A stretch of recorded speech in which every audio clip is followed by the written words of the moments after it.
Obrigado,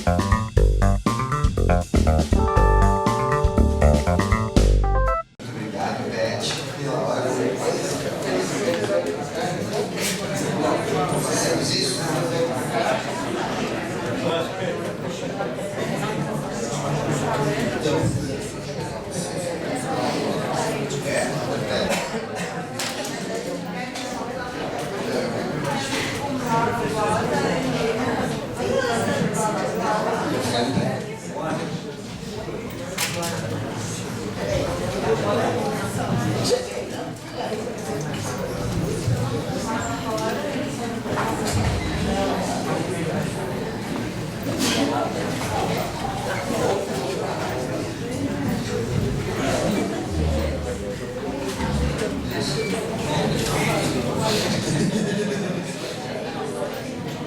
Boa tarde, colegas. Meu nome é Alessandro, prazer imenso estar aqui com vocês. Quero saudar a organização do evento, em especial a professora Gislene, que tem como mestra de pensamento e de trajetória de vida, uma pessoa muito importante para mim, tá bom? Acho que a primeira coisa que eu quero pedir para vocês é, porque eu não consigo imaginar a gente discutir saúde mental e, por conseguinte, o sofrimento psicossocial e o que acontece ou o que foi nomeado como sofrimento universitário. Primeira coisa, no tempo que eu tenho, eu quero dedicar 1 minuto de silêncio para todos os jovens negros universitários que acabaram cometendo suicídio. Então vou pedir esse minuto de silêncio, lembrar da figura do Ricardo Lima da Silva, que em 2021 acabou cometendo suicídio e recentemente também, infelizmente, nós tivemos essa situação na universidade.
Ok, muito obrigado.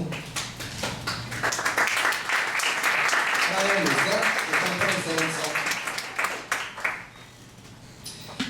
Eu acho que o segundo aspecto é lançar algumas macro ideias para depois poder comentar o que eles falaram, tá bom? Então, acho que a primeira macro ideia, quando a gente pensa em ação afirmativa, isso foi muito discutido de manhã, a gente está pensando efetivamente nas relações universidade, Estado e sociedade, todas as implicações dela, né? Quando a gente pensa nas universidades paulistas e na sua trajetória, eu vou me deter à USP, até porque eu pertenço à universidade, o estudo que a gente faz é lá. Eu quero que vocês imaginem um grande elefante velho, mas um elefante bem grande assim, que quando entre ele perceber que tem a pata tá machucada e o estímulo chegar até o cérebro, demora um tempo, né? E aí se movimentar bem lentamente, tá? A outra imagem que eu quero trazer embora seja urgente para nós a transformação social, embora a nossa paciência histórica está acabando, né? Como disse uma vez o deputado, o mês da consciência negra ou o mês da paciência negra, né? É interessante a gente notar que a universidade ela suporta isso, não é? A universidade suporta aqui, o pessoal da PRIP está aqui hoje, tem que saudar isso. Isso suporta ouvir, suporta o protesto, e eu acho que isso é muito importante. Bom, agora e a terceira ideia é a gente pensar, né, entre o que é um conservadorismo dinâmico e o que é a transformação social. Como conservadorismo dinâmico, eu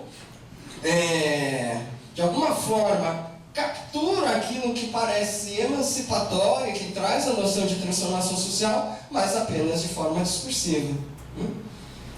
O debate de ação afirmativa, do nosso ponto de vista, são três coisas: acesso, permanência e titulação.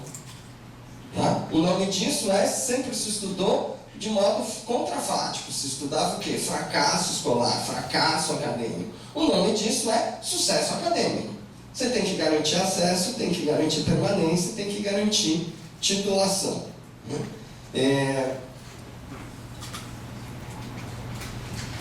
Desculpa, eu estou na fase começando a usar óculos, me atrapalho aqui um pouco. Faz parte. Então eu queria trazer essa ideia e queria trazer outra ideia também, né? Quando a gente fala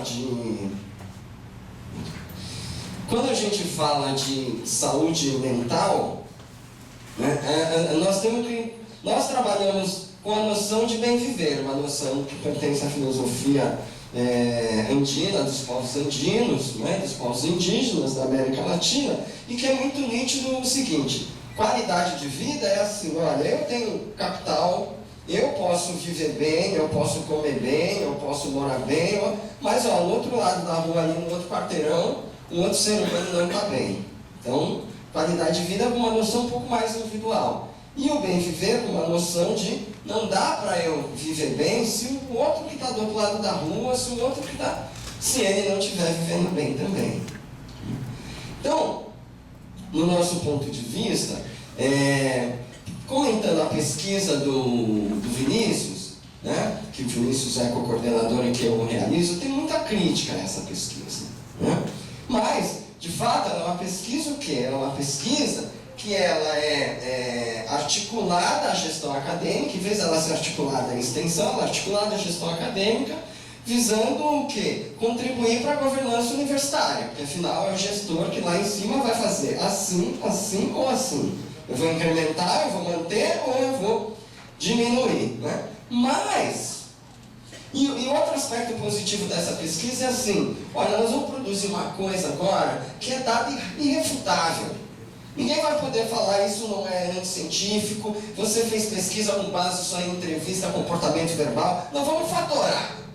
Vamos trazer a escala, a caixinha de maisena da saúde coletiva para pensar, para a gente dar dados, para o gestor poder fazer assim, assim, ou assim, tá? Então acho que esse é o mérito. Mas essa pesquisa é perigosa e a gente tem refletido muito sobre isso, porque afinal, o que ela mostra? Ela mostra que, olha lá como o aluno negro tem mais dificuldade, olha como o ambiente é hostil, né? Olha como ele tem dificuldade de acompanhar. Então, a bolsinha, a permanência que a gente dá é o suficiente.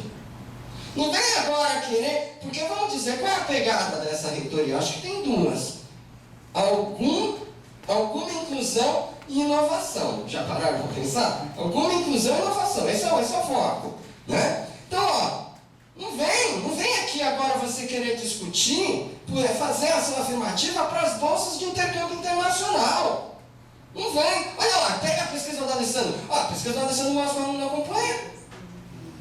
Então a gente é muito crítico em relação a esse dado que está produzindo. Eu gostaria que o Vinícius respondesse isso, né? Porque eu fui assessor de gabinete muito tempo, trabalhei no governo muito tempo, então, né, o secretário você fala assim: eu sou mordido de cobra. Eu tenho que aprender como é que publicamente a gente responde a uma situação dessa, porque é uma pesquisa que o dado pode servir contra a juventude negra que está na universidade. Esse é o primeiro aspecto.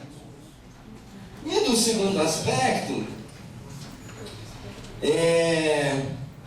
quando a gente fala, né, apareceu aí nas outras falas, a noção de sofrimento acadêmico.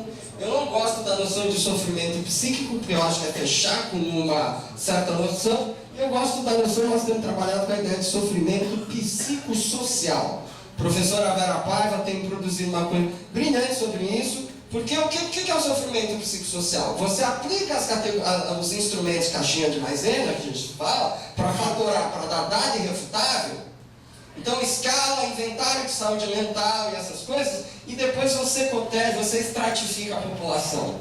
E aí você vai ver que mulheres, negros e mulheres negras têm índices diferenciados. Então a gente pode falar de algo que tem algo que é psicossocial, tem algo que modifica essa forma de ser, de existir, de pensar. Então esse é um aspecto importante. E enquanto a gente pensar, nesses, eu acho a ideia dos grupos terapêuticos muito boa, rodas de conversa, atendimentos, mas eu tenho muito orgulho de dizer que sou irmão do professor Juarez, que estava aqui, irmão de santo. Como disse meu irmão, a gente tem que olhar a floresta e não olhar a árvore. É importante olhar a floresta. Quando a gente olha para a floresta, agora não vai tomar conservadorismo dinâmico, Eu, então, botei os negros para dentro da universidade. Mas isso aí é Florestan Fernandes, integração do negro na sociedade de classes. O que ele vai mostrar? Que o negro é integrado em algum nível na sociedade de classes, mas a sociedade de classes não se transforma. Então, acho que todo o tempo aqui, toda a discussão era o quanto essa universidade vai se transformar ou não. Opa, ela é um elefante entre a pata e chegar no cérebro, a coisa demora. Bom, mas a luta política está aí para a gente fazer isso conseguir acontecer mais rápido. Mas, eu tomando como experiência o NAI. O NAI é o Núcleo de Apoio ao Estudante da Faculdade de Medicina da USP. E a gente mapeou todos os serviços de assistência psicossocial do Brasil e da Universidade de São Paulo, de todas as universidades do Brasil. Esses serviços são muito importantes porque eles têm essa capacidade de acolhimento, mas aí é que nem a pesquisa que a gente faz. Se a gente não toma cuidado, se restringe ao serviço. Então o aluno está passando preconceito, está passando situação de assédio, está sendo a matrícula questionada, no caso de comissão de fraude, é um aluno negro que entrou ali no bojo. Não, você tem um NAI, vai lá para o NAI, fala lá para o NAI. Vamos tocar aqui em inovação, vamos tocar a pesquisa de ponta, vamos tocar, mas vai lá para o NAI. Então, de novo, a gente pensar o quanto se transforma ou não, a universidade se transforma ou não. Tá? E para fechar, então esses grupos terapêuticos, entender que a adaptação é difícil para todos os alunos, todos os alunos pretos, pobres, brancos, amarelos, indígenas. Você mudar, saindo do ensino médio, entrar no ensino superior já é difícil para todo mundo. Agora, esse aluno negro e esse aluno PPI, quando ele entra, ele encontra esse ambiente, já foi muito descrito aqui, extremamente hostil. E quando a universidade, qualquer universidade norte-americana assim, por exemplo, ser um safe space, um local seguro para você poder performar ali o seu jeito de ser, de existir, de pensar, de amar, de desejar. Mas, no nosso caso, a gente encontra um ambiente hostil. Então, só para fechar, o que a gente defende? E que eu acho que aprende muito do que eu ouvi de manhã e das experiências que foram trazidas aqui. Primeiro, a gente defende não a saúde mental na universidade, mas o bem viver na universidade. A gente defende a qualidade de vida acadêmica na universidade. A gente defende... Tem que tirar o óculos, gente. A gente defende que bem viver, que qualidade de vida acadêmica seja critério de excelência para dizer se uma universidade é de excelência ou não.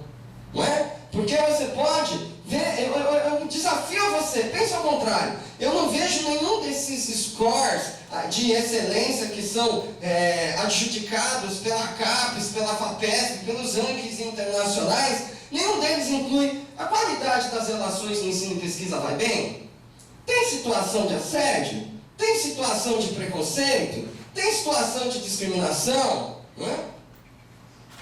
Então, lá no relatório da CAPES, olha lá, nós fizemos uma métrica que diminuiu as manifestações de preconceito e discriminação. Ganha mais bolsa. Tá, inverter, está na hora. E nós não temos um ditado que fala assim, mas a USP é a USP, não é? Ela então porque no mundo inteiro é diversidade e inclusão que chama, mas aqui diversidade e pertencimento, ok? Na USP é a USP, Então, uma chance que essa PRIP tem de mexer nesse critério de excelência e ser referência para o Brasil inteiro. Porque, em geral, se faz, embora a USP seja a última a fazer as coisas, o que ela faz, ela é copiada pelas outras, Então, vamos começar a disputar o que é critério de excelência e vamos começar a defender que critério de excelência, que o que diz que uma universidade é de excelência ou não, é se tem qualidade de vida acadêmica. Se as relações de ensino, pesquisa no meu grupo, elas são saudáveis. E com isso,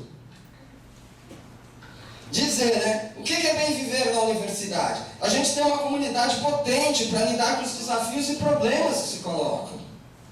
A gente tem um ambiente físico e social, eu que venho do governo, PPP, promoção, proteção, prevenção.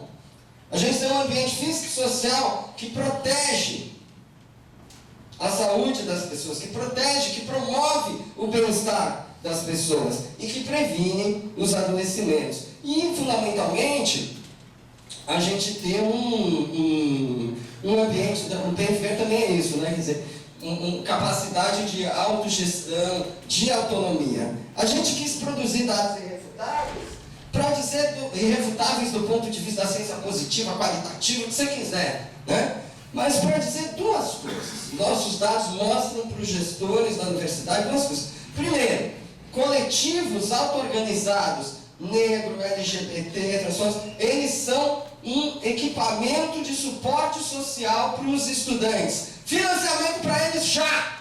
Se vira pró-reitoria, se vira procuradoria da USP, se vai financiar por CPF, se vai financiar por CNPJ, mas financiamento já!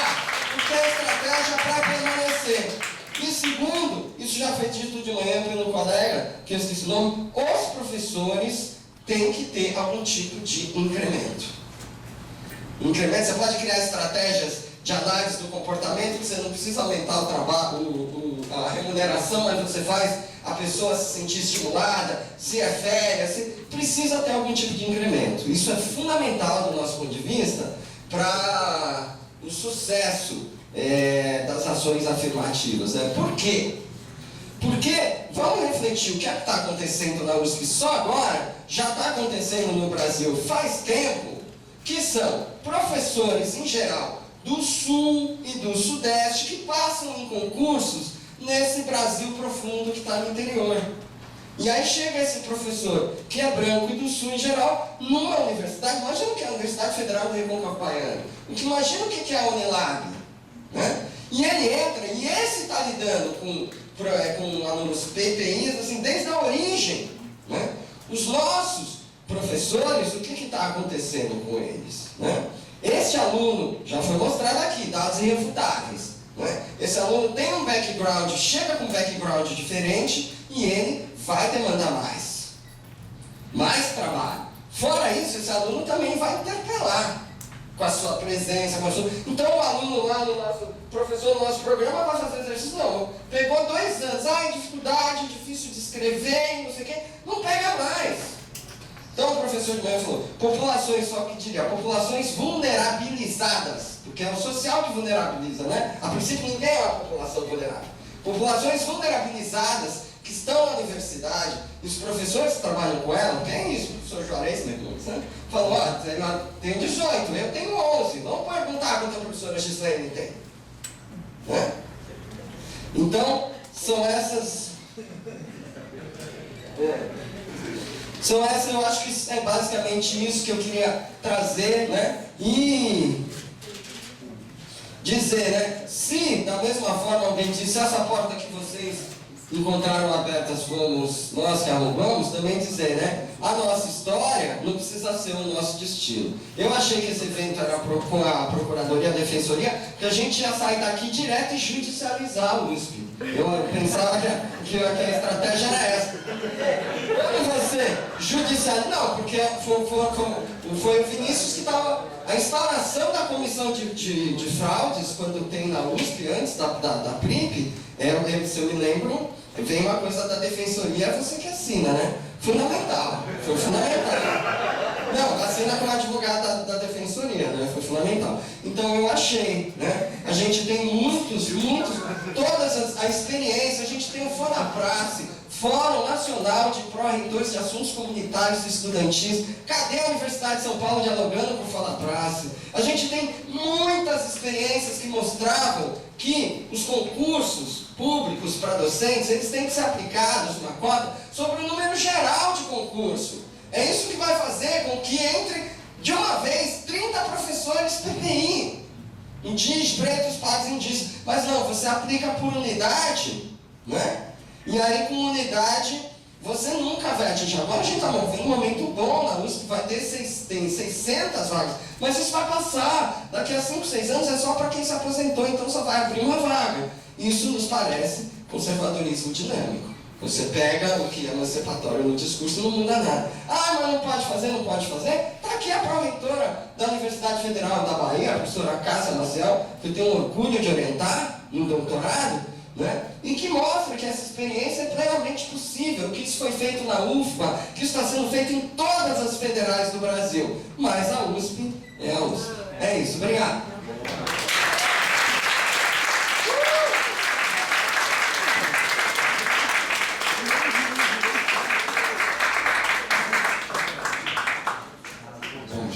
Eu não sei muito como compor agora aqui a mesa com todos, né?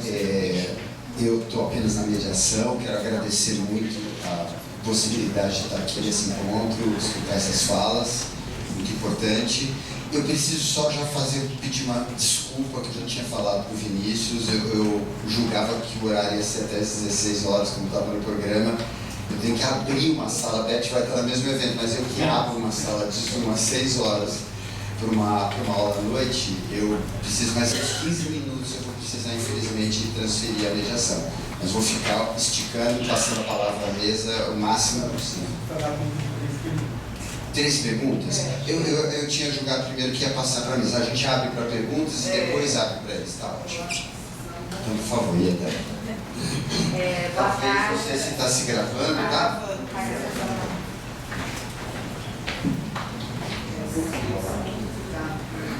Boa tarde à mesa. Eu estou me sentindo extremamente representada, pertencente, nos descobrimos baianos aqui, filhos de santo e tudo mais, né?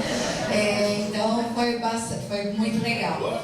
E algumas questões, eu estarei no fórum mais tarde, algumas coisas que estarão ainda na minha fala foram já bastante contempladas aqui. Então, em primeiro lugar, quando o professor Alessandro fala de ações afirmativas, de permanência estudantil e tudo mais, ele falou algo que a gente vem discutindo, nós assistentes sociais da USP. Eu sou assistente social. Você dá, eu estou usando o verbo dar, concede o auxílio financeiro, né? Então, olha que legal, todo mundo entrou, ação afirmativa, as cotas, papapá, legal. E a gente dá aqui, desculpa o termo, um dinheirinho. Toma aqui um dinheirinho. E aí, a gente pega e fala, a gente deu um dinheirinho para esse pessoal PPI. E, gente, ó, tá vendo? A gente deixou entrar, teve ação afirmativa, teve as vagas. A gente deu esse dinheiro, só que atualmente fica mais 50% fora, que precisariam desse auxílio. Esse pessoal não entra. Aí tá vendo os números? O pessoal está indo embora. Esse pessoal não é para estar aqui. Não é para estar aqui na USP. Está aqui o número, está comprovando. Não é para esse pessoal estar aqui. A gente deu um dinheirinho, teve a cota e não é aqui. Então a gente vem discutindo, peraí. Como é que é isso? Né? Essas pessoas têm que estar aqui. E o professor falou isso. Né? O seu estudo fala isso. Tem que estar aqui. E pode estar aqui. E mostrou a competência de estar aqui, porque passou na peneira do vestibular. Então não é só o dinheirinho. Né? E outra coisa, aí é um protesto, a gente fala de saúde mental, fala das cotas, tudo mais, para estudante, para docente. Eu não sou mais estudante e não sou docente, eu sou funcionária técnica administrativa. E sempre o funcionário técnico administrativo, nos discursos da USP especialmente, quando a gente vai citar, eu mesma às vezes faço assim, a gente fala nessa ordem, o docente, o discente, e o pessoal técnico administrativo. né? Então, que é o recheio, e está sempre, hoje, por exemplo, nós assistentes sociais, nós estamos em meio de duas forças, a PRIP e os estudantes, sem saber nada, a gente não sabe nada, e a assistente social tem 30, 40 anos de experiência, chegar nessa altura do campeonato, está exercendo algo e falar, eu não sei de nada, eu não posso te atender porque eu não sei. Então a gente fica no meio de duas forças, dos estudantes e dos docentes. E nós somos pretos também, nós temos pretos. Nós estudamos, nós somos discriminados também, né? Às vezes tem doutores no meio de nós, e nós, às vezes, até por sermos pretos, não somos nem considerados. Então, eu queria fazer essa provocação, desculpa por ter sido tão contundente, mas essa provocação para a mesa.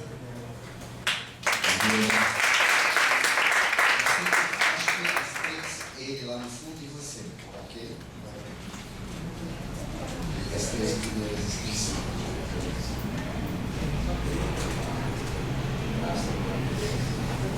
Boa tarde.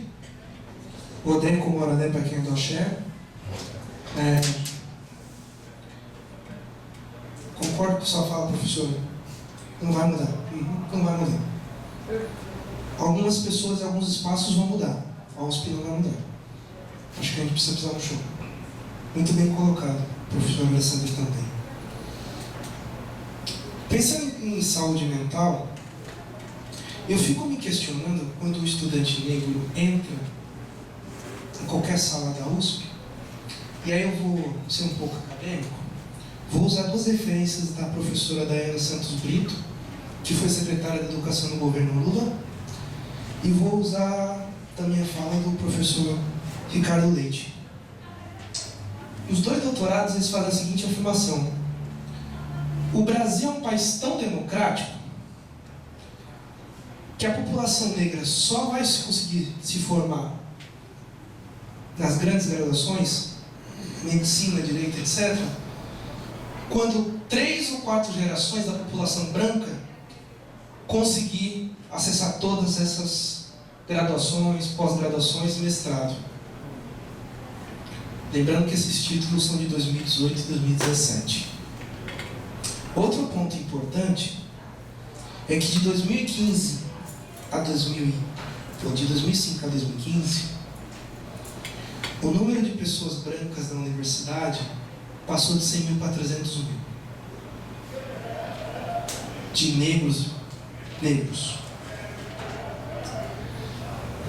De 16 mil para 28 mil. E aí eu vou trazer uma provocação para a sala e vou deixar uma pergunta para a mesa. Quem aqui que está nessa sala gostaria de ser tratado igual um negro no Brasil? A pergunta é especificamente para pessoas brancas. Quem de vocês gostaria de ser tratado igual uma pessoa negra no Brasil? Por favor, levanta. Se você gostaria de ser tratado igualzinho, sendo branca, igual uma pessoa negra no Brasil. Então a gente tem um problema que as pessoas sabem. E aí eu fico pensando, eu acredito nos pequenos espaços, mas tem muito professor filha da mãe na USP. E o meu filho da mãe era outro palavrão que eu não quero falar. Sabe? Tipo, olhar para a mãe e falar, por que você é assim? Né? Professora famosa da antropologia. Já dou a letra. Olha, seu projeto de mestrado não serve aqui para o nosso departamento, não. Vai estudar em Harvard e passa com excelência. É meio estranho essas coisas, né? Então a pergunta é a seguinte: quem é da USP e quem não é? Vocês não acham que esses professores, assim como ganhar bonificação por atender grupos indígenas, quilombolas, etc., deveriam de ser, de certa forma, penalizados ao tratar certos grupos com esse tipo de fala? olha, não é científico isso que você está escrevendo. Mas para o outro é científico, né? E engraçado, é sempre o mesmo grupo que não é científico, né? Ou olhar para o Márcio, que é meu parceiro, olha, Márcio, por que você é assim? Tem que ter a bonificação do professor, mas eu acho que deveria ser penalizado. O professor com essas falas também. Porque senão a gente fica nesse lugar aqui que a professora falou, passa pano. E a gente está há 523 anos passando pano. E aí, como diz minha amiga Érica Maluquinho, para terminar, a sorte desse país é que os pretos não pensaram em vingança. Mas a gente está começando.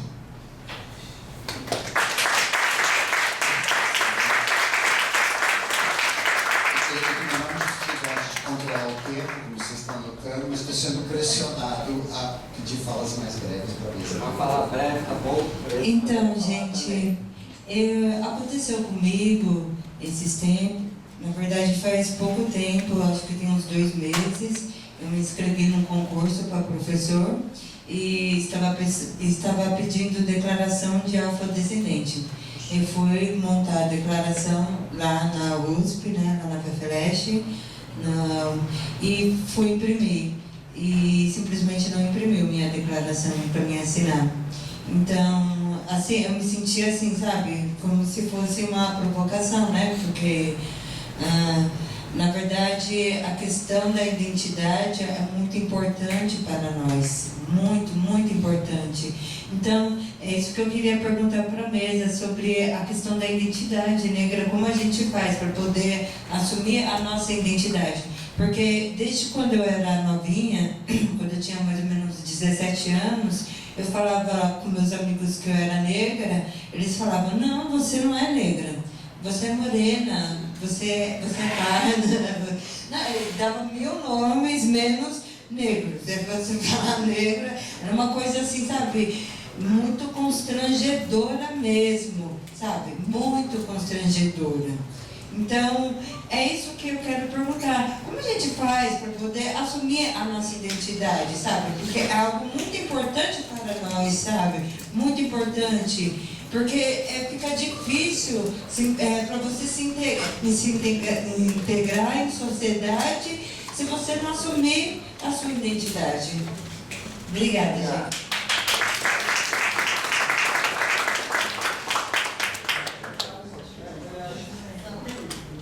Isso, tem 5 minutos para encerrar, então assim, considerações finais, 1 minuto para cá. 1 minuto e 20 para cá. Tento me defender. O Ricardo não precisa falar. Defendendo a mordida de copo, eu tenho que responder, não, porque eu acho que é uma resposta interessante essa coisa. Vai, 1 minuto.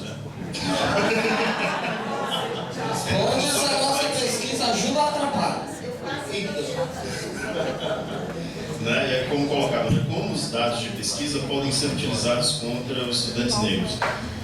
Eu imagino que serão, porque, primeiro ponto, a democracia é cara, né? E é cara nos 2 sentidos. Cara no sentido de estima, né? E cara no sentido de investimento. É caro, né? É muito mais fácil ter uma força de poder totalitária que reduz tudo e coloca tudo na mesma régua e pronto, democracia é caro, né? E o senhor respondeu muito bem, né, acerca desse conservadorismo dinâmico e a característica que lembra muito o perfil do racismo brasileiro, né, porque o racismo brasileiro não é a ideologia vigente, né, a democracia racial que é a ideologia vigente, né. Então o conservadorismo dinâmico ele está nesse bojo, né, e o racismo para nós da psicologia, né, e aí a gente tem a disciplina que nós damos na pós-graduação da psico, que muito aqui alguns já passaram por lá. A psicologia para nós, né, é um sistema de crença socialmente compartilhado que vai hierarquizar ali quais são os grupos que são privilegiados e quais são os grupos subordinados. E o conservadorismo dinâmico ele está nisso, porque querendo ou não, o racismo ele simplesmente é uma justificativa passional para a manutenção da estratificação social. Né? Antes da linguagem científica era os povos pagãos e os povos cristãos, né? Agora, e aí a gente provavelmente está mudando do racismo para a meritocracia, né? Então, o racismo nada mais é um meio para manter estratificada a coisa, né? E a universidade ele representa, né, a nata dessa manutenção, vamos assim dizer, né? E aí na psicologia, e rapidamente assim, só para, né, porque esse racismo ele está nesse jogo da identidade entre né, aquilo que a gente considera como privilegiado, né, no sentido ético, estético, político, espiritual, o que é bonito, o que é feio, o que é bom, o que é mal, o que é superior, o que é inferior, né? A gente sabe no critério de raça-cor onde é que está isso colocado. Né? Então ele está nesse jogo da identidade. Então os brancos eles têm muita dificuldade de abrir mão desse privilégio de ser bonito, né? E compartilhar esse recurso simbólico, que não é somente então não estamos falando exclusivamente do recurso material, estamos falando de recurso simbólico, né? Então esse conservadorismo vem muito a calhar para a manutenção, né? E aí na psicologia, só colocar como exemplo, a gente tem um modelo de discriminação justificada, que é exatamente isso sobre os dados, né? Ou seja, eu vou discriminar implicitamente esse público, justificando por vai impactar, vai ameaçar a qualidade do ensino superior, ou esse estudante, enfim, esse empregado na seleção, né, ele mora muito longe, não é porque ele é preto, né, mas porque ele mora muito longe, né? Então, tem um estudo interessante de um colega meu que ele fez um estudo experimental, né, com estudantes. É um minuto. Não, mas só para. Não, mas é coisa rápida, né? Porque assim, esse espírito de ameaça, né, à qualidade do ensino superior, ele justifica, né, e isso é observado nas pessoas que têm maior índice de preconceito, né, mas eles não mencionam isso explicitamente, né? Então, ok, eu acho que de fato esses dados vão ser justificados, né, no sentido, mas a gente começa a observar mesmo, do ponto de vista psicológico, o viés de racismo que está implícito, né, colocando, estratificando aí essa experiência acadêmica na universidade, né, porque de fato a democracia é cara. Tem inclusão também. Com certeza. Você bem pontual, que o nosso tempo está esgotado, eu acho que a gente não tem que ter grandes ilusões com o espaço universitário, por outro lado é um espaço de estudo de projetos políticos de sociedade. Uma sociedade que mata pretos, é tático sim ter jovens negros nessa universidade que não sejam vítimas de mais violências tais como as acontecem. Então, que a Defensoria, vamos para o Ministério Público, vamos reverter, porque o resultado que saiu ontem não nos agrada. Então é isso, seguimos na mão.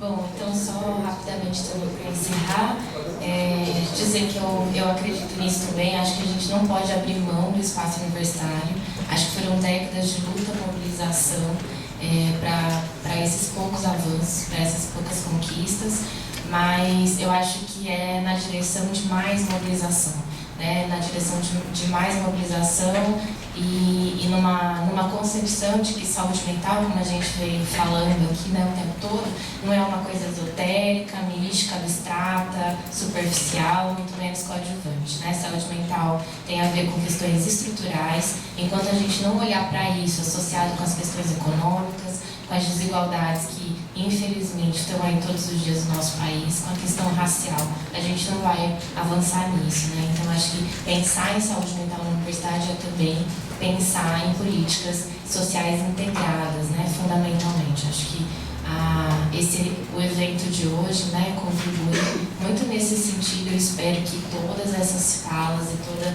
a comoção, né, que a gente viu hoje aqui se transforme também em ação e mobilização real todos os dias.